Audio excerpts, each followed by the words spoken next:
আচ্ছা দেখ, পরমাণু বা অ্যাটম,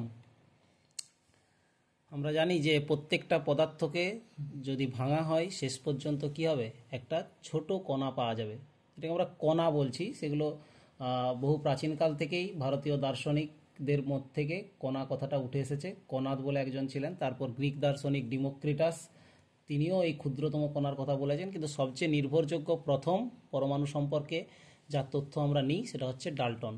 ডাল্টন তার পরমাণুবাদ তত্ত্ব দিয়েছিলেন। তিনি যে বলেছিলেন যে কি না, পরমাণু হলো কোনো মৌলিক পদার্থের অতি ক্ষুদ্র কণিকা, এবং তার সঙ্গে তার যে তথ্য ছিল সেটা ছিল অবিভাজ্য এবং নিরেট কণা। অবিভাজ্য মানে যাকে ভাঙা যায় না, আর নিরেট মানে বুঝতেই পারছো এটা টাইট।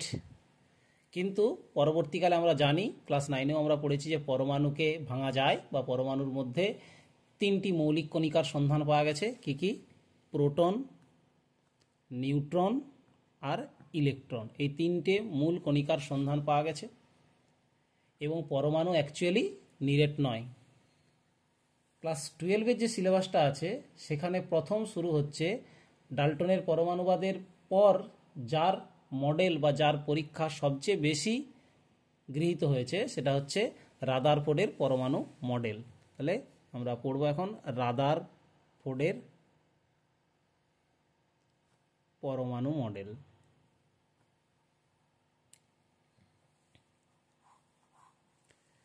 রাদারফোর্ডের পরমাণু মডেল পড়তে গেলে তার পরীক্ষাটা আগে জানতে হবে। পরীক্ষাটা কি না, তিনি একটা আলফা গান নেন। আলফা গান মানে যেখান থেকে তীব্র গতিশক্তি সম্পন্ন আলফা কণা নির্গত হবে। তীব্র গতিশক্তি সম্পন্ন আলফা কণা। এই আলফা কণাকে একটা পাতলা সোনার পাত, কত পাতলা না, এতটাই পাতলা, সোনা যেন নমনীয় ধাতু, একে পিটিয়ে পিটিয়ে প্রচণ্ড পাতলা করা যায়, এবং এটার বেদ প্রায় 0.301 মিলিমিটার পুরু সোনার পাত নেওয়া হয়েছিল। কিসের পাত এটা? এইউ এর কত? 79 অ্যাটমিক নাম্বার। এটা এতটাই পাতলা যেটা একটা পরমাণুর চাদর বলে মনে করা যেতে পারে। পরমাণু দিয়েই গঠিত একটা চাদর, ঠিক আছে। এবং এর চারপাশে জিঙ্ক সালফাইড নির্মিত পর্দা, যেটা কি জেডএনএস, জিঙ্ক সালফাইড নির্মিত পর্দা রাখা হয়েছে। এবার এখান থেকে আলফা কণাগুলো এসে এখানে ধাক্কা দেবে। দেখা যাচ্ছে যে যত আলফা কণা আসছে, বেশিরভাগ আলফা কণাই সামান্য মাত্র থিটা 1 ডিগ্রি কোণে বিক্ষেপিত হয়ে এই জিঙ্ক সালফাইড পর্দায় আঘাতপ্রাপ্ত হচ্ছে। বেশিরভাগ মানে যত এসছে সমস্ত আলফা কণায় কি হচ্ছে না, এইখানে গিয়ে জিঙ্ক সালফাইড পর্দায় আঘাতপ্রাপ্ত হচ্ছে। তার মধ্যে দু একটি যেটা একটু বেশি কোণে বিক্ষেপণ হচ্ছে, মোটামুটি 90 থেকে 180 ডিগ্রি কোণে বিক্ষেপণ হচ্ছে। দু একটি কণা বা কয়েক লক্ষের মধ্যে একটি কণা পুরোপুরি 180 ডিগ্রি বিপরীতভাবে ঘুরে আসছে। এই ছিল তার পর্যবেক্ষণ। তাহলে যত আলফা কণা আসছে বেশিরভাগই কি হচ্ছে, এসে মানে বেরিয়ে যাচ্ছে, এসে জিঙ্ক সালফাইড কণাতে বেরিয়ে যাচ্ছে। এবং কত হচ্ছে, প্রায় থিটা ইকুয়াল টু 1 ডিগ্রি বিক্ষেপণ করলেই বেশিরভাগ আলফা কণা বেরিয়ে যাচ্ছে। আলফা কণার আধান কি না, আলফা কণা হচ্ছে +2e, জানো হিলিয়াম। আলফা বলতে কি, আলফা অ্যাকচুয়ালি হচ্ছে হিলিয়ামের 2+ কণিকা, হিলিয়াম 2+। আর পরমাণুর মধ্যে কি থাকে না, ইলেকট্রন। সেই ইলেকট্রনের চার্জ কত না, ইলেকট্রনের চার্জ হচ্ছে E-, মানে এর ঠিক ডবল কিন্তু বিপরীত চিহ্নযুক্ত। তার মানে এদের মধ্যে একটা কুলম্বীয় স্থিরতড়িৎ, কুলম্বীয় আকর্ষণ বল কাজ করবে। আলফার ভর কিন্তু ইলেকট্রনের ভরের অনেক বেশি, প্রায় 7000 গুণ। আলফা কণার ভর ইলেকট্রনের ভরের প্রায় 7000 গুণ। তাহলে এদের মধ্যে একটা স্থিরতড়িৎ কুলম্বীয় বল আছে, আকর্ষণ বল আছে, এবং তাদের কিন্তু ভরের মধ্যে পার্থক্যটাও ভীষণ বেশি। এখান থেকে যে ইলেকট্রন আলফা কণাকে সামান্য আকর্ষণ করে, কিন্তু তার ভর এত বেশি হয় তার ডিফ্লেকশন বা বিচ্যুতির মানটা খুব বেশি ঘটাতে পারে না। টেনে নিচ্ছে, আকর্ষণ হচ্ছে হয়ে, কিন্তু বেশি পরিমাণে তাকে বাঁকিয়ে নিতে পারছে না, ওই খুব সামান্য কোণে বিক্ষেপণ ঘটছে। তার মধ্যে অতি অল্প সংখ্যক এতগুলো যে আলফা কণা পাঠানো হয়েছে, আলফা কণা মানে আরো অনেক আলফা কণা এর মধ্যে দিয়ে যাচ্ছে, এই অতগুলো আলফা কণার মধ্যে খুব কম সংখ্যক আলফা কণা কি করবে না আলফা ইসিকাল টু মানে থিটা ইসিকাল টু 90 ডিগ্রি থেকে বেশি আর 180 ডিগ্রির মধ্যে কম এইভাবে ঘটবে, অধিক কোণের বিক্ষেপণটা দেখা যাবে। কেন বেশি এই কোণে দেখা যাবে না? তখন এখানে বিজ্ঞানীর সিদ্ধান্ত এটাই যে নিশ্চয়ই পরমাণুর মধ্যে কোনো একটা অংশ আছে যেটা কিন্তু যথেষ্ট ভারী, যথেষ্ট ভারী এবং সম আধানযুক্ত। আলফা কণার যে আধান পজিটিভ, এটাও কি হবে সম আধানযুক্ত। তাহলেই কি করবে, এ কে বিকর্ষণ করবে এবং এটা প্রচণ্ড ভর সম্পন্ন হওয়ার জন্য আঘাতপ্রাপ্ত হওয়ার ফলে সেটা কি হবে বিপরীত অভিমুখে চলে যাচ্ছে এবং এখান থেকে কি আবিষ্কার হয়, নিউক্লিয়াস আবিষ্কার হয়। সেই নিউক্লিয়াস যার ব্যাস, তাহলে পরমাণুর মধ্যে নিউক্লিয়াসের অস্তিত্ব এখানে খুঁজে পাওয়া গেল এবং পরমাণুর মধ্যে নিউক্লিয়াসের ব্যাস কত, প্রায় 10⁻⁻14 মিটার। আর সম্পূর্ণ পরমাণুর ব্যাস কত, এটা তাহলে নিউক্লিয়াসের ব্যাস, নিউক্লিয়াসের ব্যাস আর পরমাণুর ব্যাস হচ্ছে 10⁻10 মিটার পরমাণুর ব্যাস। আর অ্যাকচুয়াল নিউক্লিয়াসের আয়তন আর পরমাণুর যদি আয়তনের অনুপাত করা হয় তাহলে মোটামুটি 1:10⁻12, মানে নিউক্লিয়াসের আয়তন কতটা ছোট বুঝতে পারছো। এটা যদি 1 সেমি কিউ হয়, এটা 10⁻12 সেমি কিউ। মানে পরমাণুর বেশিরভাগ স্থানটাই কি, এটা পরমাণু আর এটা নিউক্লিয়াস, তার মানে বেশিরভাগ অঞ্চলটাই ফাঁকা, শুধু 1 ভাগ 10⁻12 ভাগের মধ্যে 1 ভাগ আয়তন জুড়ে আছে নিউক্লিয়াস, বাকি কি ফাঁকা। তাহলে এখান থেকে যে যে সিদ্ধান্তগুলো রাদারফোর্ড দিয়েছিলেন সেগুলোই অ্যাকচুয়াল রাদারফোর্ডের পরমাণু মডেল। তার মতে পরমাণুর কেন্দ্রে পজিটিভ আধান যুক্ত ভারী মানের একটা অংশ আছে যেটাকে অ্যাকচুয়াল নিউক্লিয়াস বলা হয়। আর নিউক্লিয়াসের আধান কি হবে, পজিটিভ, কারণ সে হচ্ছে আলফা কণাকে আকর্ষণ করছে। ঠিক আছে, এইভাবে তিনি এখান থেকে পরমাণু ব্যাখ্যা দিয়েছেন, পরমাণু গঠন সম্পর্কে বলেছেন এবং ইলেকট্রনগুলো এই নিউক্লিয়াসকে কেন্দ্র করে ঠিক সৌরজগতে নক্ষত্রকে কেন্দ্র করে যেমন গ্রহ গ্রহগুলো ঘুরে ঠিক ওই রকমভাবেই ঘুরতে থাকে, এই কথাটা তিনি বলেছেন। এবার এখানে একটা জিনিস পড়তে হয়, সেটা হচ্ছে distance of closest approach. Distance of closest approach. Distance of closest approach কি না, ডিস্টেন্স অফ ক্লোজেস্ট অ্যাপ্রোচ হচ্ছে ধরো আলফা কণা, তাকে তো আমি একটা গতিশক্তি নিয়ে পাঠিয়েছি, আর এইখানে আছে নিউক্লিয়াস। আলফা কি 2e, আলফা হচ্ছে 2+, আর এইখানে যে নিউক্লিয়াস আছে সেটাও পজিটিভ। যদি আমরা সোনার কথাই ধরি, সোনার জন্য এখানে কত হবে 79e। যদি সোনা না হয় যে কোনো নিউক্লিয়াসের জন্য 79 হলে না হলে কি বলবো, জেডি। জেড হচ্ছে তার অ্যাটমিক সংখ্যা বা পারমাণবিক সংখ্যা, জেড হলো অ্যাটমিক নাম্বার। তাহলে এটা হচ্ছে জেডি, এটা হচ্ছে দুটো ইলেকট্রনের মানে 2e বলতে পারি, এটা চার্জ হচ্ছে 2e। তাহলে আস্তে আস্তে যাবে আর এর গতিশক্তি আস্তে আস্তে কি হবে, তো বাধা দেবে। পজিটিভকে কি করবে, বিকর্ষণ করবে। তাহলে এ যাবে, যেতে যেতে যেতে থেকে কি করবে, বাধা দেবে। একটা নির্দিষ্ট দূরত্বে কি হবে, সে আটকে যাবে, আর যেতে পারবে না, ঠেলে যেতে পারবে না। এর বিকর্ষণ বলটা এতটাই বেশি হবে যে এটাকে ঠেলে আর সে যেতে পারবে না। তখন সেটাকে বলবো ডিস্টেন্স অফ ক্লোজেস্ট অ্যাপ্রোচ, এই দূরত্বটাকে বলবো ডিস্টেন্স অফ ক্লোজেস্ট অ্যাপ্রোচ। তাহলে যদি আমরা একটা আলফা কণাকে ভি বেগে ছুঁড়ে দিই তাহলে তার গতিশক্তি কত হবে, 12m আলফা ইন্টু v², এটা তার গতিশক্তি। আর এই গতিশক্তিটা আস্তে আস্তে আস্তে আস্তে কমতে কমতে কমতে কমতে একসময় কিসে পরিণত হবে, স্মৃতিশক্তিতে পরিণত হবে। স্মৃতিশক্তির মান কত না, স্মৃতিশক্তি একটার আধানের মান যদি 2e হয় আর একটার মান যদি জেডি হয়, স্মৃতিশক্তির সূত্র কি আমরা এতে পড়েছি ফার্স্ট সেমিস্টারে, কুলম্বের সূত্রের চ্যাপ্টারে, 1/4πε0 Q1 Q2/r। Q1 বলতে কত, জেডি, Q2 বলতে কত, 2e, বাই R0, তাহলে এই R0 হচ্ছে closest distance of closest approach. তাহলে R0 সমান কত হবে 1/4πε0 2z² ½ m alpha v square. এইটি হচ্ছে ডিস্টেন্স অফ ক্লোজেস্ট অ্যাপ্রোচ, মানে কতটা আলফা কণা কত দূর থেকে ঘুরে পালিয়ে আসবে, আর যেতে পারবে না, ফিরে পালিয়ে আসবে, কারণ তাকে তো বিকর্ষণ করবে নিউক্লিয়াস। তাহলে যতটা কাছাকাছি হতে পারবে একটা আলফা কণা একটা নিউক্লিয়াসের যতটা কাছাকাছি হতে পারবে সেটাকেই বলা হবে তার ডিস্টেন্স অফ ক্লোজেস্ট অ্যাপ্রোচ।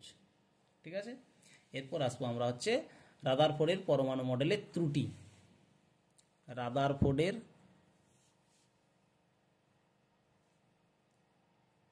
পরমাণু মডেলের ত্রুটি। রাদারফোর্ডের পরমাণু মডেলের ত্রুটি, কি ত্রুটি আছে না, আমরা দেখলাম কি রাদারফোর্ড কি বলছে, নিউক্লিয়াসকে কেন্দ্র করে ইলেকট্রন মানে নেগেটিভ কণিকা, সে কি হবে ঘুরবে, এবং যখন একটা বস্তু বৃত্তাকার পথে ঘুরে তখন তার কেন্দ্রাভিমুখী একটা ত্বরণ কাজ করে, যেটাকে বলা হয় অভিকেন্দ্র ত্বরণ। ত্বরণ সহ আহিত কণা, এটা একটা আধানযুক্ত কণা এবং তার ত্বরণ আছে। ত্বরণ সহ আহিত কণা আমরা পড়েছি যে তড়িৎচুম্বকীয় তরঙ্গ সৃষ্টি করে। ম্যাক্সওয়েলের তড়িৎচুম্বকীয় তত্ত্ব অনুসারে ত্বরণ সহ আহিত কণা তড়িৎচুম্বকীয় তরঙ্গ সৃষ্টি করে। তাহলে এখান থেকে সে কি করবে, ক্রমানুযায়ী তড়িৎচুম্বকীয় তরঙ্গ ত্যাগ করবে। তাহলে তড়িৎচুম্বকীয় তরঙ্গ কি, তরঙ্গ বলতে এক প্রকার শক্তি, তার মানে একটা শক্তি সে বিকিরণ করবে। শক্তি বিকিরণ করলে তার নিজস্ব গতিশক্তি আস্তে আস্তে কি হবে, কমবে। আর গতিশক্তি কমলেই কি হবে, সে যে ব্যাসার্ধের বৃত্তপথে ঘুরছে সেই ব্যাসার্ধটাও আস্তে আস্তে ছোট হতে থাকবে। ছোট হতে হতে হতে হতে হতে হতে এক সময় কি হবে, কমতে কমতে কমতে কমতে ব্যাসার্ধটা কমতে কমতে এসে একটা সময় ইলেকট্রনটা নিউক্লিয়াসের উপর উপরিপাতিত হয়ে যাবে এবং নিউক্লিয়াস এই ইলেকট্রনের কোনো অস্তিত্ব থাকবে না। আর ইলেকট্রনের অস্তিত্ব না থাকলে পরমাণুর অ্যাকচুয়াল অস্তিত্ব থাকার কথা নয়। তাহলে প্রায় 10⁻⁸ সেকেন্ডের মধ্যে পরমাণু বিনষ্ট হয়ে যাবে। এই রাদারফোর্ডের পরমাণু মডেলকে যদি আমরা সত্য ধরে নিই তাহলে ঘটনা ঘটা উচিত, কিন্তু পরমাণুর অস্তিত্ব আছে, তাহলে নিশ্চয়ই কোথাও ত্রুটি আছে ব্যাপারটার মধ্যে। এটা হলো 1 নম্বর ত্রুটি। আর 2 নম্বর ত্রুটি কি, পরমাণুর বর্ণালী। যদি একটা ইলেকট্রন সবসময় শক্তি বিকিরণ করতে থাকে তাহলে সেখানটাকে বর্ণালী বীক্ষণ যন্ত্র থেকে আমরা যে বর্ণালী পাওয়ার কথা সেই বর্ণালীটা কেমন হওয়া উচিত, কন্টিনিউয়াস স্পেকট্রাম। কন্টিনিউয়াস স্পেকট্রাম, কিন্তু অ্যাকচুয়াল আমরা পাই কি, কন্টিনিউয়াস স্পেকট্রাম কি পাওয়া যায় না, অ্যাকচুয়াল কন্টিনিউয়াস স্পেকট্রাম পাওয়া যায় না। কি পাওয়া যায় না, রেখা বর্ণালী ডিসক্রিট স্পেকট্রাম পাওয়া যাবে। ঠিক আছে, রেখা বর্ণালী বা লাইন স্পেকট্রাম পাওয়া যাবে। পাওয়া উচিত কন্টিনিউয়াস, এটা পাওয়া যায় না, পাওয়া যায় কি লাইন স্পেকট্রাম, মানে এক একটা রেখা পাওয়া যায় দেখতে এইরকম, ঠিক এক একটা রেখা, এরকম এরকম রেখা দেখতে পাওয়া যায়। ঠিক আছে, এগুলো হচ্ছে কন্টিনিউয়াস স্পেকট্রাম। তাহলে এই কোশ্চেনগুলো করবে।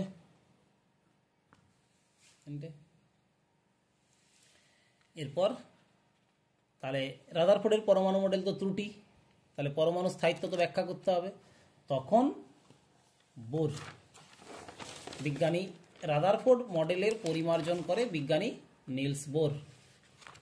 তিনি এর পরিমার্জন করতে গিয়ে কিছু শর্ত ধরে নেন যেগুলোকে পস্টুলেট বলা হয় বা বোর তত্ত্বের স্বীকার্য। এটা কিন্তু ক্লাস 12-এ কোশ্চেন আকারে আসতে পারে। বোর তত্ত্বের স্বীকার্যগুলি লেখো, খুব ইম্পর্ট্যান্ট। 2 নাম্বার বা 3 নাম্বার যে কোনোভাবে আসতে পারে, বা একটা একটা আলাদা করেও আসতে পারে। বোর তত্ত্বের স্বীকার্যগুলি লেখো। ঠিক আছে, বই দাগ দিয়ে দেবে বোর তত্ত্বের স্বীকার্য। প্রথম স্বীকার্য 1 নম্বর, এটাকে বলা হয় স্থায়ী কক্ষপথ। স্থায়ী কক্ষপথ কি না, প্রত্যেকটা পরমাণুর নিউক্লিয়াসকে কেন্দ্র করে আমরা কি দেখলাম, যে ইলেকট্রনগুলো ঘুরছে, ঘোরার সময় তড়িৎচুম্বকীয় তরঙ্গ বিকিরণ করলে তো তারা শক্তি হারাবে, এটা তো স্বাভাবিক। আমি যদি ছুটি, আমাকে যদি গরম লাগে, ঘাম দেয়, আমার তো এক সময় শক্তি নষ্ট হবেই বেশিক্ষণ ছুটলে। ঠিক আছে, কিন্তু তিনি বলছেন, বোর বলছেন যে নিউক্লিয়াসকে কেন্দ্র করে কিছু কক্ষ থাকবে, যে কক্ষে ইলেকট্রন ছুটাছুটি ঘোরাঘুরি করলে তার কোনো শক্তি বিকিরণ হবে না। এই যে কক্ষে থাকাকালীন ইলেকট্রনগুলি কোনো শক্তি বিকিরণ করে না, ওই কক্ষগুলিকে বলা হয় অনুমোদিত কক্ষপথ বা স্থায়ী কক্ষপথ, স্টেশনারি অরবিট বা পারমিয়েবল অরবিট বলা হয়। যে কক্ষপথে থাকলে তারা কখনোই শক্তি বিকিরণ করবে না, অ্যালাউড অরবিট, বিভিন্ন রকম নামে এটা বলা হয়, অনুমোদিত কক্ষপথ। তড়িৎচুম্বকীয় তরঙ্গ তত্ত্ব অনুযায়ী কোনো আবর্তনশীল তড়িতাদানকে শক্তি বিকিরণ করতে হবে, কিন্তু এটা এখানে তিনি বলছেন যে এই কক্ষপথে থাকাকালীন কখনোই সে শক্তি বিকিরণ করবে না, অর্থাৎ এই কক্ষপথগুলি স্থায়ী কক্ষপথ। 2 নম্বরে বলছে তাহলে কি কখনোই ইলেকট্রন শক্তি বিকিরণ করবে না? বলছে না, করবে। সেটাকে বলা হয় তার কম্পাঙ্কের শর্ত। কম্পাঙ্কের শর্ত কি বলছে না, যদি কখনো ইলেকট্রন উচ্চ শক্তি স্তর, ধরো এটা E1, এটা E2 গ্রেটার দেন E1, মানে উপরের শক্তি স্তরটা বড়, নিচে শক্তি, যদি উচ্চ শক্তি স্তর থেকে ইলেকট্রন নিম্ন শক্তি স্তরে জাম্প করে তাহলে সে শক্তির বিকিরণ করবে। যদি কখনো উচ্চ শক্তি স্তর থেকে নিম্ন শক্তি স্তরে ইলেকট্রন জাম্প করে তাহলে সে শক্তির বিকিরণ করবে, আর যদি নিম্ন শক্তি স্তর থেকে উচ্চ শক্তি স্তরে যায় তখন সে শক্তি শোষণ করবে। এটাকেই বলা হচ্ছে কম্পাঙ্কের শর্ত। এবং বিকৃত বা শোষিত শক্তির পরিমাণ কিন্তু একই থাকবে দুটো কক্ষের মধ্যে। তাহলে আমরা এখান থেকে লিখতে পারি E2 মাইনাস E1 শক্তির মান কত, এইচ নিউ, যেখানে এইচ হচ্ছে প্লাঙ্কের ধ্রুবক, আমরা জানি এইচ এর মান কত 6.6, আগে চ্যাপ্টারে হয়েছে 6.625 × 10⁻34 জুল সেকেন্ড, আর নিউ হচ্ছে বিকিরণ বা বিকিরিত শক্তির কম্পাঙ্ক। তাহলে এই শক্তিটা কি হচ্ছে, নির্গত হচ্ছে, নির্গত শক্তি। আবার যদি E1 থেকে E2 যায়, E1 মাইনাস E2ও কিন্তু এইচ নিউ, তবে সেখানটা কি শোষিত শক্তি, মানে একটা পজিটিভ ধরলে আর একটা নেগেটিভ ধরতে হবে। ঠিক আছে, এটা হলো কম্পাঙ্ক শর্ত। এবং লাস্ট এবং থার্ড যেটা, এটাই সবচেয়ে ইম্পর্ট্যান্ট, এটিকে বলা হয় বোরের কোয়ান্টাম শর্ত। এটা আলাদা করেও পড়তে পারে, বোরের কোয়ান্টাম শর্ত। কোয়ান্টাম শর্ত কি? বোরের কোয়ান্টাম শর্ত হচ্ছে ওই যে স্থায়ী কক্ষপথগুলো আমরা এঁকেছি, KLM এর নাম দেওয়া হয়েছে, ওই কক্ষপথগুলোতে, মানে ওগুলো স্থায়ী কক্ষপথ, স্থায়ী কক্ষপথে ইলেকট্রন যখন ঘুরবে তার একটা কৌণিক ভরবেগ থাকবে। কৌণিক ভরবেগ সমান কি না, ইলেকট্রনের ভর যদি m হয়, রৈখিক বেগ যদি v হয়, আর যে ব্যাসার্ধের বৃত্তপথে ঘুরছে সেটা যদি r হয়, রৈখিক ভরবেগের সাথে r গুণ করলে আমরা পাবো কৌণিক ভরবেগ। এইটা বলছে h/2π এর সরল গুণিতক হবে, মানে NH/2π এর সঙ্গে সমান। এটা হয়ে গেল কৌণিক ভরবেগ। কৌণিক ভরবেগ mvr সমান NH/2π। mvr is equal two NH/2π। n এর মান কত না, n ইকুয়াল টু পূর্ণ সংখ্যা, যে কোনো পূর্ণ সংখ্যা 1 2 3 ... এরকম যে কোনো পূর্ণ সংখ্যা আসবে। ঠিক আছে, আর এই এনকে আমরা তখন বলা হয় মুখ্য কোয়ান্টাম সংখ্যা। কেমিস্ট্রিতে আমরা পড়েছি মুখ্য কোয়ান্টাম সংখ্যা।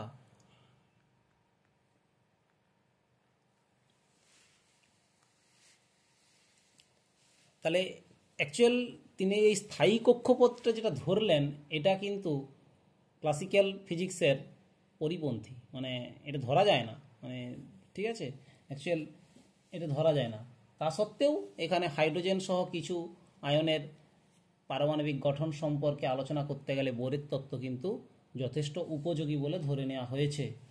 এবং এখান থেকে এক ধরনের মুখ্য কোয়ান্টাম সংখ্যা, মানে এক ধরনের মুখ্য কোয়ান্টাম সংখ্যার ধারণা পাওয়া গেছে। এরপর আরেকটি ইম্পর্টেন্ট কোশ্চেনে যাব, সেটা হচ্ছে ডি ব্রগলির প্রকল্প থেকে বোরের কোয়ান্টাম শর্ত। ডি ব্রগলির প্রকল্প থেকে বোরের কোয়ান্টাম শর্ত। ডি ব্রগলির প্রকল্প আমরা পড়েছি। ডি ব্রগলি কিসের কথা বলেছেন? পদার্থ তরঙ্গ। আর কোয়ান্টাম শর্ত আমরা পড়েছি কৌণিক ভরবেগ mvr সমান NH/2π। 2 পাই। পদার্থ তরঙ্গ বলতে কি না, কোনো কণা যদি অবিরাম বাধাহীনভাবে অগ্রসর হতে থাকে তাহলে সেই কণাটা তরঙ্গ অর্থাৎ চল তরঙ্গের মতো আচরণ করে।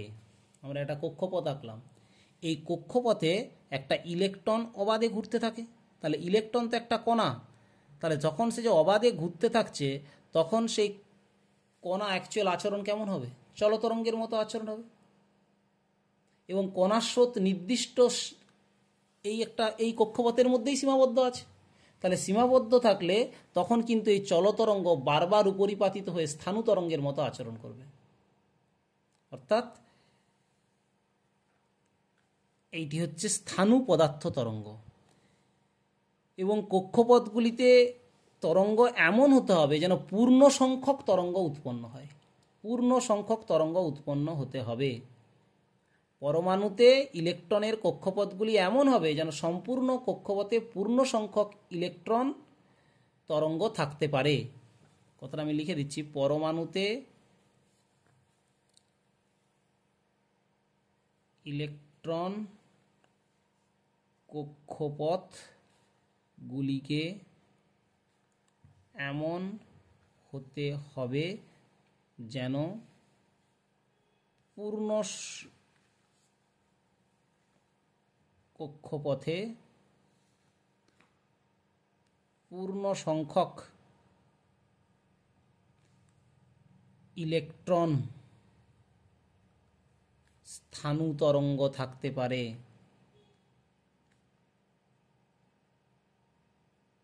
তাহলে আবারও থিওরিটা কি না, যেহেতু ইলেকট্রন একটা কণা, সে যখন একটা কক্ষপথে বাধাহীনভাবে ঘুরছে তখন তার আচরণটা হবে চলতরঙ্গের মতো, এবং চলতরঙ্গ একটা নির্দিষ্ট কক্ষপথেই আবর্তিত হচ্ছে, তাহলে তখন চলতরঙ্গ পরিবর্তিত রূপটা হবে কি স্থাণু তরঙ্গের মতো, এবং সেটা হচ্ছে পূর্ণ সংখ্যায় হতে হবে। তাহলে আমরা একটা আঁকার চেষ্টা করছি পূর্ণ সংখ্যক চলতরঙ্গ।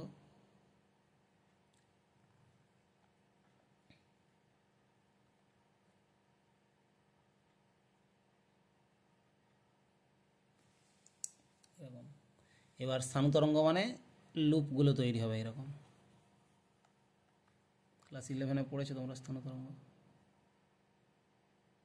এরকম। এবারে একটা পূর্ণ তরঙ্গ দৈর্ঘ্য কত ধরছি আমরা? ল্যামডা। এইটা একটা ল্যামডা, তাহলে তরঙ্গ দৈর্ঘ্য ল্যামডা। তাহলে ডি ব্রগলির প্রকল্প অনুযায়ী ল্যামডা সমান h/mv। তাহলে এম হচ্ছে ইলেকট্রনের ভর, ইলেকট্রন কীরকম লেখা যেতে পারে? E0-1 ইলেকট্রনের ভর, আর ভি হচ্ছে ইলেকট্রনের গতিবেগ যদি হয়, এটা আমরা লিখতে পারি। আচ্ছা, আমরা বলেছি পূর্ণ সংখ্যায় তরঙ্গ উৎপন্ন হবে, তাহলে একটা তরঙ্গ, দুটো তরঙ্গ, তিনটে, চারটে তরঙ্গ আছে, আরও তো হতে পারে। তাহলে যদি এন সংখ্যক তরঙ্গ উৎপন্ন হয়, যদি এন পূর্ণ সংখ্যক তরঙ্গ উৎপন্ন হয়, পূর্ণ সংখ্যক স্থাণু তরঙ্গ উৎপন্ন হয়, তাহলে এন ল্যামডা টোটাল তরঙ্গ দৈর্ঘ্যটা কত হবে? এক একটা ল্যামডা, তাহলে এন সংখ্যক হলে এন ল্যামডা সমানই এই বৃত্তপথের ব্যাসার্ধ যদি আর হয় তাহলে এন ল্যামডা সমান 2πr বলা যাবে, ওই পরিধির সঙ্গে সমান। ঠিক আছে, তাহলে এন ল্যামডা সমান 2πr। তাহলে 2πr সমান ল্যামডার মানটা বসিয়ে দেবো, বা এন ল্যামডার মান হচ্ছে h/mv বসিয়ে দিলাম। ল্যামডার মানটা কত বসালাম? h/mv সমান 2πr। তাহলে এই দিকে এমভিটা গুণ করে দাও, 2πটাকে এদিকে নেমে দাও। কি করছি দেখো, এমভিটাকে দিয়ে গুণ করলাম, তাহলে কত হবে? mvr, এই কোণ এখানে চলে গেল, আর 2πটা নিচে নেমে গেলে কত হয়ে যাবে? nh/2π। এটাই বোরের কোয়ান্টাম শর্ত, এটা তো কৌণিক ভরবেগ। mvr সমান nh/2π। এবার হচ্ছে বোর কক্ষপথের ব্যাসার্ধ নির্ণয়, মানে ইলেকট্রন যে কক্ষপথে ঘুরছে তার ব্যাসার্ধ নির্ণয়। আমরা বের করব n-তম কক্ষপথের ব্যাসার্ধ নির্ণয়। n-তম কক্ষপথের ব্যাসার্ধ নির্ণয়। তাহলে আমাদের যেগুলো ধরতে হবে, মনে করি n-তম কক্ষপথের ব্যাসার্ধ Rn, ওই কক্ষপথে ইলেকট্রনের বেগ Vn আর ইলেকট্রনের ভর m হলে বোরের যে তৃতীয় কোয়ান্টাম কন্ডিশন আমরা পেয়েছি mVnRn সমান nh/2π পেয়েছি এখানে। তাহলে এখান থেকে Vn বের করে রাখো। ক্যালকুলেশন কিন্তু পরীক্ষায় পড়তে পারে n-তম কক্ষপথের ব্যাসার্ধ, এখান থেকে শর্ট কোশ্চেন পড়তে পারে, প্রবলেম আসতে পারে, ঠিক আছে, আর এই পুরো প্রমাণটাও আসতে পারে। তাহলে Vn সমান কত হচ্ছে nh/2π তো আছেই, আর এখান থেকে দেখো mRn নিচে নামবে, তাহলে 2πmRn, এখানটাকে আমি Vn স্কোয়ার করে দেবো, আমার পরে কাজে লাগবে, n square h square by 4π square m square Rn square, বুঝা গেল? তাহলে স্কোয়ার করে দিলেই ব্যাপারটা এসে গেল Vn স্কোয়ারের মানটা। আচ্ছা, এবার নিউক্লিয়াসের পারমাণবিক সংখ্যা z হলে আধান কত হবে?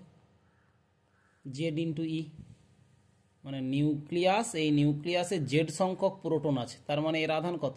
Zd। এবার এখান থেকে Rn দূরে একটা ইলেকট্রন আছে যে কক্ষপথে ঘুরছে, তাহলে এদের মধ্যে আকর্ষণ বল কত হবে? স্থির তড়িৎ কুলম্বীয় আকর্ষণ বল না F সমান হবে 1/4πε0 Q1 Q2 by R square, মানে Zd into e by Rn square. Clear? এইটাই, এই যে ইলেকট্রনটা ঘুরছে, এই ঘূর্ণনের জন্য তো অভিকেন্দ্র বলের প্রয়োজন। সেই অভিকেন্দ্র বলটা কে যোগান দেবে? না, এই অভিকেন্দ্র বলটা কিন্তু যোগান দেবে এই ফোর্সটাই। তাহলে এফ এর জায়গায় আমরা লিখে দিতে পারি অভিকেন্দ্র বলের সূত্র কি? M VN square by Rn সমান 1/4πε0 জেডি স্কোয়ার বাই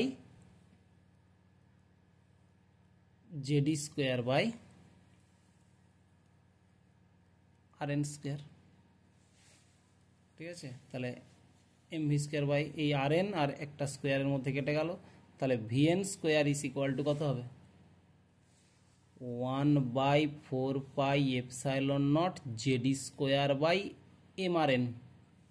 তাহলে এইটাকে আমি 1 নম্বর সমীকরণ দিলাম, এটাকে আমি 2 নম্বর সমীকরণ দিলাম। তাহলে Vn স্কোয়ারকে সমান করে দাও, তাহলে কত আসছে?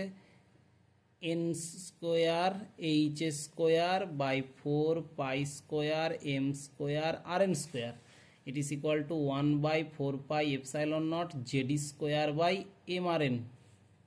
তাহলে m, একটা m কাটলো, দেখো কাটাকাটি দেখো, একটা Rn কেটে গেল, ঠিক আছে, আর কিছু কাটছে না। তাহলে আমার দরকার কি? Rnটা বের করা।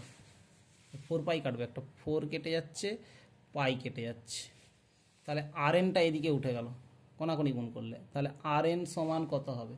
না, Rn সমান হবে দেখো এইখানে এপসাইলন দিয়ে গুণ করো, তাহলে ε0 n square h square by pi আছে, পাই এম আছে, একটা এম আছে, আর এই জেডি স্কোয়ারটা এখানে আছে, তাহলে পাই এম জেডি স্কোয়ার।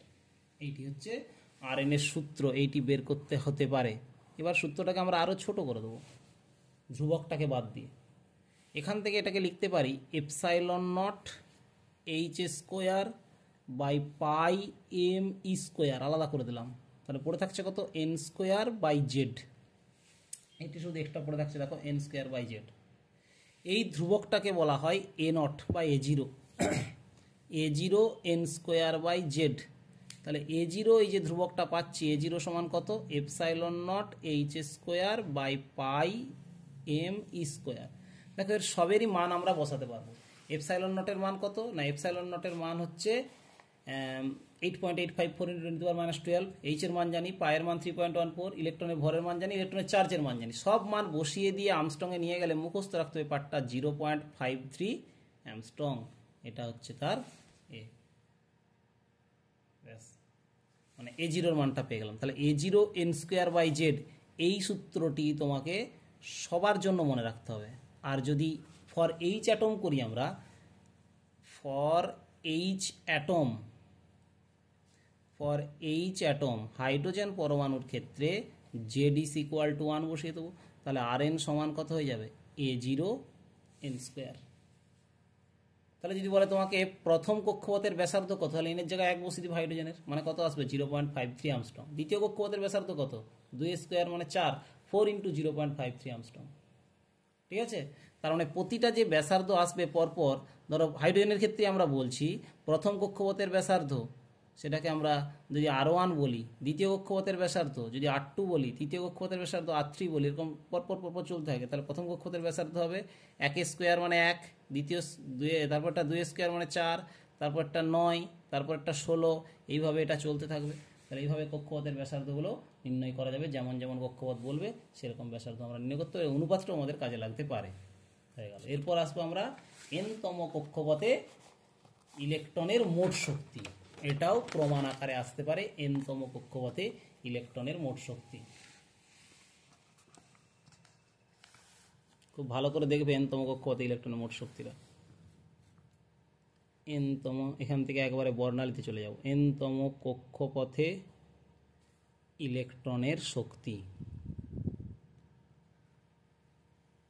যেহেতু ইলেকট্রন একটা নির্দিষ্ট বেগে ঘুরছে, তাহলে তার একটা গতিশক্তি থাকবে। তাহলে প্রথমেই আসবো আমরা ইকে, গতিশক্তি half m VN square. Vn স্কোয়ারের মান আমরা একটা পেয়েছিলাম দ্বিতীয়বার। ভিএন স্কোয়ারের মানটা কত ছিল 1/4πε0 জেডি স্কোয়ার বাই এমআরএন। দেখবে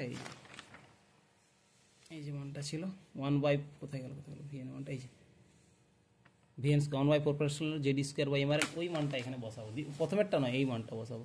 তাহলে 1/4πε0 জেডি স্কোয়ার বাই এমআরএন, এমটা এখানে কেটে গেল।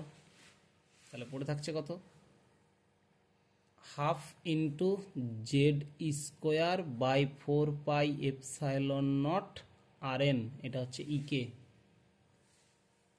এটাকে আমরা বলতে পারি গতিশক্তি। ঠিক স্থিতিশক্তি কত হবে, স্থিতিশক্তি হচ্ছে ইপি। তাহলে একটার আধান নিউক্লিয়াসের আধান জেডি আর ইলেকট্রনের আধান ই। তাহলে সূত্র কত 1/4πε0 Q1 Q2 by R. Q1 বলতে জেডি, Q2 বলতে ই বাই আর এন। কক্ষপথের ব্যাসার্ধ হচ্ছে আর এন। আর স্থিতিশক্তি বা বিভবের ক্ষেত্রে আমাদের চিহ্নটা নিতে হয়। তাহলে ইলেকট্রনের চিহ্নটা হচ্ছে মাইনাস আর এটার চিহ্ন প্লাস, কারণ অ্যাকচুয়াল ইপির এনার্জিটা কী হয়ে যাবে নেগেটিভ হয়ে যাবে। তাহলে -1/4πε0 Z e square by R n. দেখো ইকে আর ইপি এই হাফটা বাদে কিন্তু একই মান, জেডি স্কোয়ার বাই 4πε0 এন, এটাও Z e square by 4πε0 n R n. তাহলে ইকে সমান আমরা কি বলতে পারি হাফ অফ ইপি। ইপির মানটা এখানে বসিয়ে দিলাম।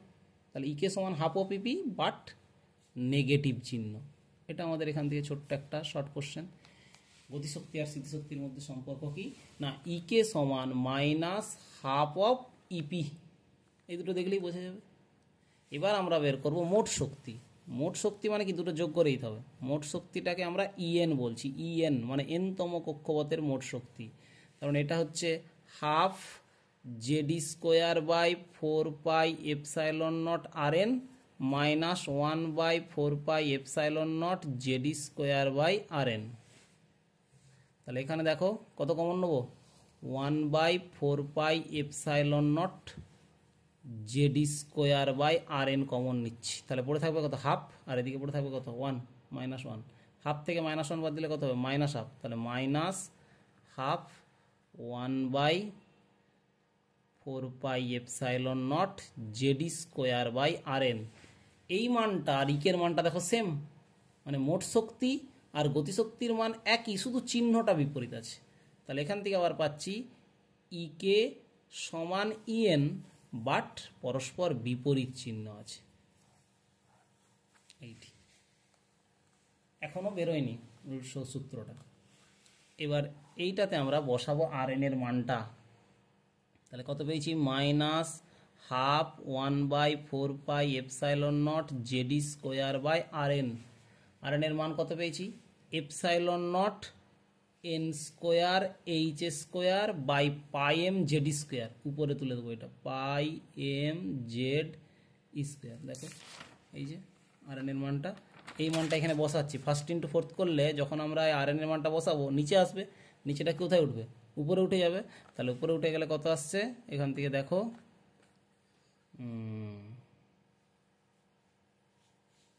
উপরে এসছে, দেখো জেড স্কোয়ার e⁴।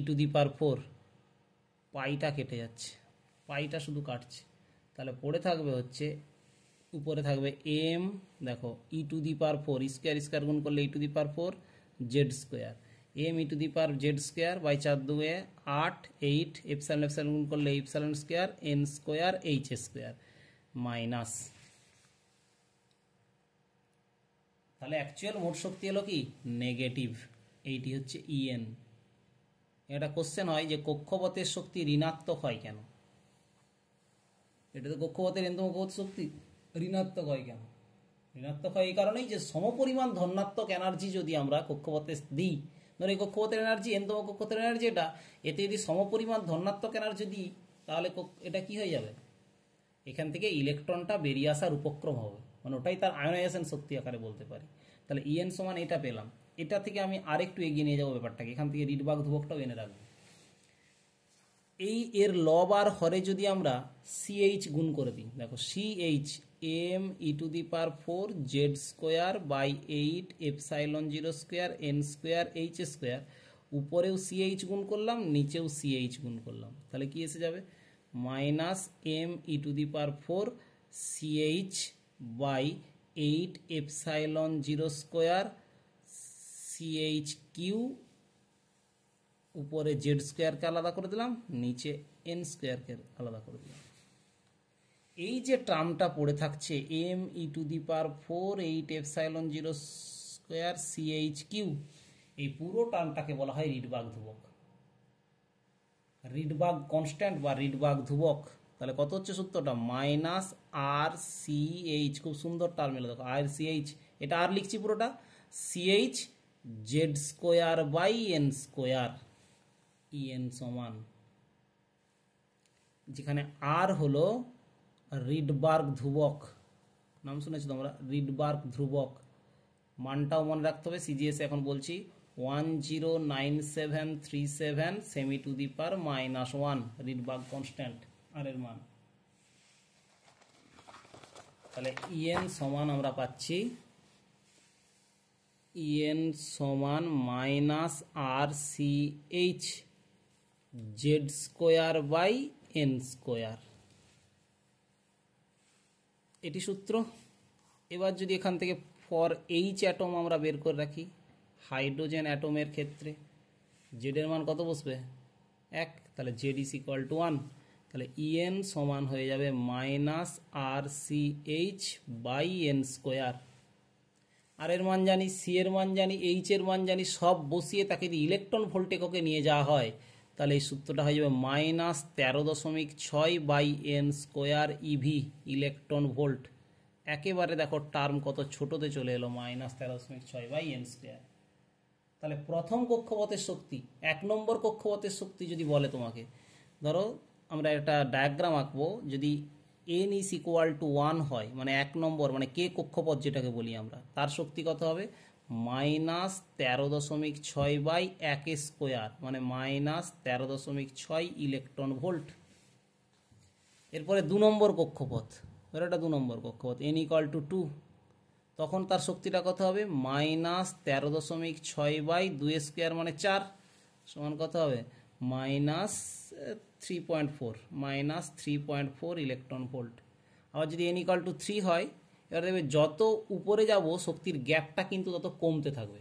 প্রথম আর দ্বিতীয় কক্ষপথের মধ্যে গ্যাপটা সবচেয়ে বেশি হবে, দ্বিতীয় তৃতীয়ের মধ্যে কমবে, আরও কমবে, আরও কমবে, একেবারে লাস্টের দিকে প্রায় মিলে যাবে, এরকম হয়ে যাবে গ্যাপগুলো। n ইকাল টু 3 যখন হবে তখন কত হবে, মাইনাস 13.6/9। n ইকাল টু যখন 4 হবে তখন শক্তি কত হবে, মাইনাস 13.6/16, সব ইভি এককে থাকবে। তাহলে এইটি হয়ে গেল টোটাল শক্তি। ইএন এর মান এরকমভাবে পরিবর্তন হয়। তাহলে প্রত্যেকটা হাইড্রোজেনের ক্ষেত্রে যদি আমরা শক্তি বলি E1 = E2 = E3 = সমান 1:1.4:1:9 এইভাবে এটা পরিবর্তন হতে থাকবে। ঠিক আছে, তাহলে এইখানে আমরা শক্তি পেয়ে গেলাম। এরপর থাকবে হচ্ছে এনতম কক্ষপথে ইলেকট্রনের বেগ। এনতম কক্ষপথে ইলেকট্রনের বেগ, দ্যাটস মিন ভিএন এর মান বের করব। ঠিক আছে, ভিএন এর মান বের করব। আমরা পেয়েছিলাম, আজকেই করেছি, ভিএন স্কোয়ার সমান কত পেয়েছি, 1/4πε0 ZE²/mRN, এটি পেয়েছিলাম, ZE²/mRN। আচ্ছা, এখানে একটা ভিএনকে রাখলাম, দেখো ক্যালকুলেশনটা দেখো, একটা ভিএনকে রেখে একটা ভিএনকে নিচে নামিয়ে দিলাম, তাহলে 1/4πε0 ZE²/mVNRN, তাহলে 1/4πε0 ZE²/mVNRN। mVNRN মানে কি, কৌণিক ভরবেগ। কৌণিক ভরবেগ মানে আমরা কত পেয়েছি, NH/2π, 1/4πε0 ZE²/NH/2π, এটা পেয়েছি। ঠিক আছে, এবার এইখানে একটা উপর নিচে সি দিয়ে গুণ করে দেবো, তাহলে সি উপরে রাখলাম, c/4πε0 ZE²/CH/2π, এনটাকে বাইরে বের করে দেবো। এই যে টার্মটা পড়ে থাকছে দেখো, জেড আর এন বাদ দিলে, জেড আর এন বাদ দিলে যে টার্মটা পড়ে থাকছে সি বাই,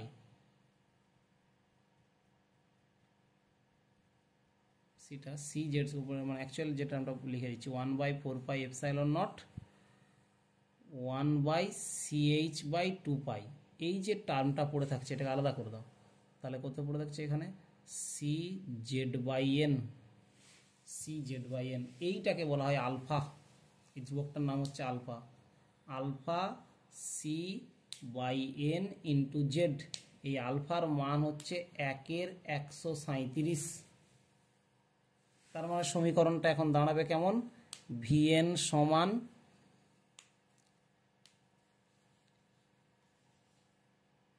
C/137N Z, এইটি সূত্র, C/137N Z।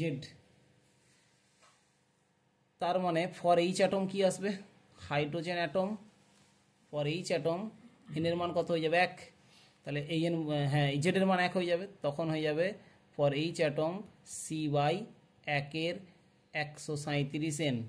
তার মানে এই মুখ্য কোয়ান্টাম সংখ্যার সাথে ভি এর পরিবর্তনটা কেমন হচ্ছে, মুখ্য কোয়ান্টাম সংখ্যার সাথে ভি এর পরিবর্তনটা, মুখ্য কোয়ান্টাম সংখ্যার সাথে ভি এর এর পরিবর্তনটা ব্যস্তানুপাতিক। তার মানে প্রথম কক্ষপথের বেগ ইস্টু দ্বিতীয় কক্ষপথের বেগ ইস্টু তৃতীয় কক্ষপথের বেগ সমানই হয়ে যাবে 1:1/2:1/3 ... এইভাবে বেগটা পরিবর্তন হবে। ঠিক আছে,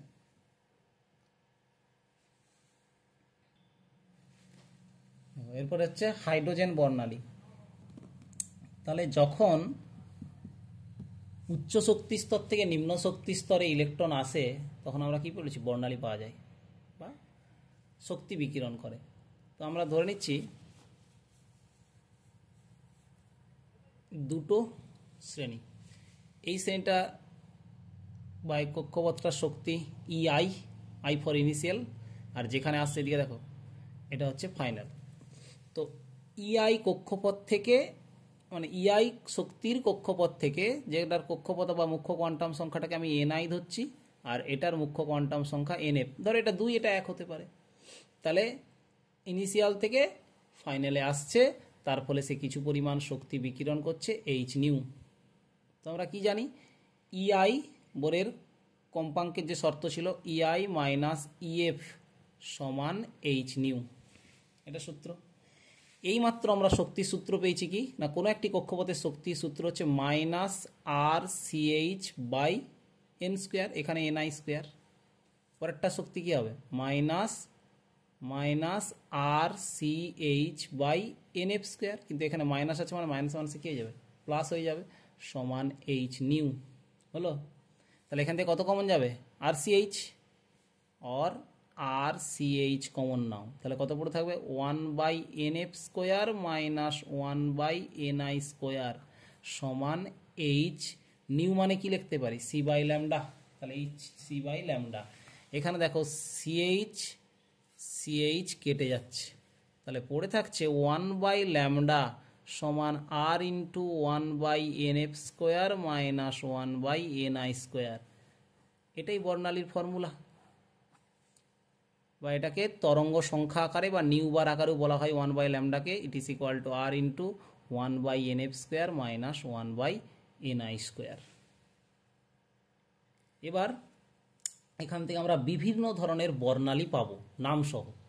কীরকম না, যদি ধরো ফাইনাল কক্ষপথটা এনএফ এর মান 1 হয়, মানে গ্রাউন্ড স্টেটে আসবে, মানে 1 নম্বর কক্ষপথে আসবে ইলেকট্রন, উপরে যে কোনো কক্ষপথ থেকে যদি আসে, তাহলে এনআইটা হতে পারে 2 হতে পারে, 3 হতে পারে, 4 হতে পারে, উপরে যে কোনো, এমনকি ইনফাইনাইটও হতে পারে। তখন এই শ্রেণীটাকে বলা হয় লাইম্যান শ্রেণী, লাইম্যান সিরিজ, লাইম্যান শ্রেণী বা লাইম্যান সিরিজ বলা হয়। এইটা কিন্তু মানে এর যে কম্পাঙ্ক তরঙ্গ দৈর্ঘ্য বা কম্পাঙ্কের পাল্লাটা আসবে সেটা কিন্তু অতি বেগুনির সাথে ম্যাচ করে, মানে এটা অ্যাকচুয়াল অতি বেগুনি রশ্মি পাওয়া যাবে, খালি চোখে দেখা যাবে না। পরেরটার নাম কি না, এনএফ এর মান ধরো 2, তাহলে এনআই কত হবে তার উপরে, 3 থেকে শুরু হবে, এনআই সমান 3, 4, 5 ডট ডট ডট ইনফাইনাইট। তখন এটার নাম কি আসবে, তখন এটাকে বলা হয় বামার শ্রেণী,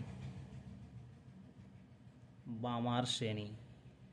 বামার শ্রেণী কিন্তু দৃশ্যমান আলোর মধ্যে পড়ে, মানে এই বর্ণালীটাই আমরা দেখতে পাই বামার শ্রেণী। আবার এরপরে কত আসবে, তাহলে 1 নম্বরে এসেছে, 2 নম্বরে এসেছে, 3 নম্বরে আসবে এনএফ ইজ ইকুয়াল টু 3, তখন এনআই এর মান কত হবে 4, 5, 6 ডট ডট ডট ইনফাইনাইট অবধি। তাহলে এনএফ ইজ ইকুয়াল টু 3, এটাকে আমরা কি বলবো, লাইম্যান বামার, এরপরটা কি প্যাসান, প্যাসান শ্রেণী। এটা কিন্তু অবলোহিত, অবলোহিত রশ্মি, লাইম্যান বামার প্যাসান, এরপর হচ্ছে ব্রাকেট, এনএফ এর মান 4, এনআই তাহলে কত হবে 5, 6, 7 ডট ডট ডট ইনফাইনাইট, এটাকে আমরা বলছি ব্রাকেট শ্রেণী। এটাও অবলোহিত, এটা অতি অবলোহিত, মানে আরেকটু বেশি হয়ে যাবে অবলোহিত। এরপর ব্রাকেটের পর ফান্ড, এটা কতই শেষ হলো, এনএফ ইজ ইকুয়াল টু 4, এরপর আসবে এনএফ ইজ ইকুয়াল টু 5, তাহলে এনএফ ইজ ইকুয়াল টু 5, তাহলে এনআই কত হবে না, এনআই হয়ে যাবে 6 থেকে শুরু হবে, 6, 7, 8 ডট ডট ডট ইনফাইনাইট, এটাকে বলছি আমরা ফান্ড বা ফুন্ড, ফান্ড শ্রেণী। এরপরটা না এনএফ ইজ ইকুয়াল টু 6, তখন এনআই ইজ ইকুয়াল টু কত হয়ে যাবে 7, 8, 9 ইনফাইনাইট। ফান্ডের পর কি আছে হামফ্রিস, হামফ্রিস, হামফ্রিস শ্রেণী। এগুলো সবই অবলোহিত বা অতি অবলোহিতের রেঞ্জের মধ্যে পড়ে। এইখান থেকে একটা অঙ্ক কিন্তু মাস্ট থাকে, প্রবলেম একটা থাকে, খুব গুরুত্বপূর্ণ প্রবলেম, সেটা হচ্ছে যে কোনো যে শ্রেণীগুলো পেলাম তার সর্বনিম্ন তরঙ্গ দৈর্ঘ্য আর সর্বোচ্চ তরঙ্গ দৈর্ঘ্য তোমাকে বের করতে বলবে। যখন তোমাকে সর্বোচ্চ তরঙ্গ দৈর্ঘ্য বের করতে বলবে, এদিকে দেখো সূত্রটা, সর্বোচ্চ তরঙ্গ দৈর্ঘ্য বের করতে যখন বলবে, সূত্র আমরা কি পেয়েছি, 1/λ সমান r into 1/nf² minus 1/ni²। সর্বোচ্চ তরঙ্গ দৈর্ঘ্য যখন বলবে কোনো একটা নির্দিষ্ট শ্রেণীর, তাহলে এখানটাতে nf² বসালে, ni এর মানটা বসাবে nf প্লাস 1 তার হোল স্কোয়ার। যেমন যদি বামার বলে, বামার শ্রেণীর সর্বোচ্চ তরঙ্গ দৈর্ঘ্য নির্ণয় করো, তাহলে বামার শ্রেণীর সর্বোচ্চ তরঙ্গ দৈর্ঘ্য, বামার শ্রেণীর সর্বোচ্চ তরঙ্গ দৈর্ঘ্য বার করতে বললো, সর্বোচ্চ তরঙ্গ দৈর্ঘ্য। তাহলে এনএফ এর মান, বামার মান এনএফ মানে 2 হবে, আর এনআই কত হবে 3। সর্বোচ্চ বলতে গেলে তার ঠিক আগেরটা থেকে আসবে, ঠিক আছে। আর যদি সর্বনিম্ন বলে, তাহলে এটা 1/λ ম্যাক্স পাওয়া গেল, তাহলে 1/λ মিনিমাম যদি পাওয়া যায় তখন কত হবে, আর ইন্টু 1/nf², এনআই এর মানটা হবে ইনফাইনাইট। যদি ইনফাইনাইট থেকে আসে তখন সেটাকে বলবো ল্যামডা মিনিমাম। যদি বলে বামার শ্রেণীর, ওই সূত্রে বসিয়ে দেবো, বামার শ্রেণীর সর্বনিম্ন তরঙ্গ দৈর্ঘ্য এনএফ সমান 2 তো থাকবেই, এনআই সমান বসে যাবে কত, ইনফাইনাইট। এটা বসিয়ে দিলেই তোমার উত্তরটা চলে আসবে, ঠিক আছে। বইয়ে আছে দেখবে অঙ্কটা, নতুন বইয়ের একেবারে 314 পেজের 1 দাগের অঙ্কটা আছে, ঠিক আছে। এরপরে আসবো হচ্ছে হাইড্রোজেন শোষণ বর্ণালী। হাইড্রোজেন শোষণ বর্ণালী, হাইড্রোজেন শোষণ বর্ণালী, অ্যাবজর্বেশন স্পেকট্রাম। ধরো একটা কক্ষপথ থেকে আরেকটা কক্ষপথ উচ্চ শক্তি স্তর থেকে নিম্ন শক্তি স্তরে জাম করলে সে কত শক্তি বিকিরণ করছে, ল্যামডা তরঙ্গ দৈর্ঘ্যের একটা শক্তি বিকিরণ করছে। এর ঠিক বিপরীত ঘটনা যদি হয়, একটা হাইড্রোজেন পূর্ণ গ্যাস জারের মধ্যে একটা ল্যামডা তরঙ্গ দৈর্ঘ্যের শক্তিকে প্রবেশ করানো হয়েছে, আলো হোক তাপ হোক প্রবেশ করানো হয়েছে। প্রবেশ করালে কি হবে, এর ঠিক উল্টো ঘটনা ঘটবে, মানে ইএফ এর ইলেকট্রনটা ইআই এ চলে যাবে। ইআই থেকে ইএফ এল যদি ল্যামডা তরঙ্গ দৈর্ঘ্যের শক্তি বিকিরণ করে, তাহলে ল্যামডা শক্তি আমি যদি হাইড্রোজেন গ্যাসের মধ্যে পাঠাই, তাহলে সেই ইলেকট্রনটা কোথা থেকে কোথায় যাবে, ইএফ থেকে ইআই, ইএফ থেকে ইআই শক্তি স্তরে উন্নীত হয়ে যাবে, ঠিক আছে। তখন এই যে ফোটনের তরঙ্গ দৈর্ঘ্যটা তখন কি হয়ে গেল, শোষণ হয়ে গেল। এর ফলে ধরো এই আলোটা তো কোনো একটা বাতি থেকে আসছে বা কোনো একটা সোর্স থেকে আসছে, সেটার যখন বর্ণালী বীক্ষণ করব, দেখা যাবে ওই শক্তিটা, ওই পার্টিকুলার ল্যামডা তরঙ্গ দৈর্ঘ্যের শক্তিটা সেখানে কি থাকবে, থাকবে না, শোষণ হয়ে যাবে হাইড্রোজেন গ্যাস দ্বারা। তখন ওইটাকেই বলবো আমরা শোষণ বর্ণালী। দেখতে কালো বর্ণের হবে, অন্ধকার কালো রেখাগুলিকে শোষণ বর্ণালী বলা হয়, বোঝা গেল। তাহলে এ হচ্ছে শোষণ বর্ণালী, খুব ইম্পর্টেন্ট কিন্তু শোষণ বর্ণালী, 2 নম্বরের জন্য টিকার মতো কোশ্চেন আসতে পারে। এরপরে আসবো আমরা হচ্ছে আয়নন শক্তি আর আয়নন বিভব। আয়নন শক্তি তো একদম কেমিস্ট্রির ব্যাপার। আয়নন শক্তি না, এক কথায় বলতে গেলে আয়নে পরিণত করতে যে পরিমাণ শক্তির প্রয়োজন হয়, কিছু শর্ত আরোপ করে দিতে হবে। অবশ্যই ইলেকট্রনটাকে ভূমিস্তরে থাকতে হবে, ভূমিস্তরে অবস্থিত কোনো মৌলের পরমাণুকে আয়নে পরিণত করতে বাইরে থেকে যে ন্যূনতম শক্তি দিতে হয়, ন্যূনতম যে শক্তি দিতে হবে, সরবরাহ করতে হবে, সেটাকেই বলা হবে মৌলের আয়নন শক্তি।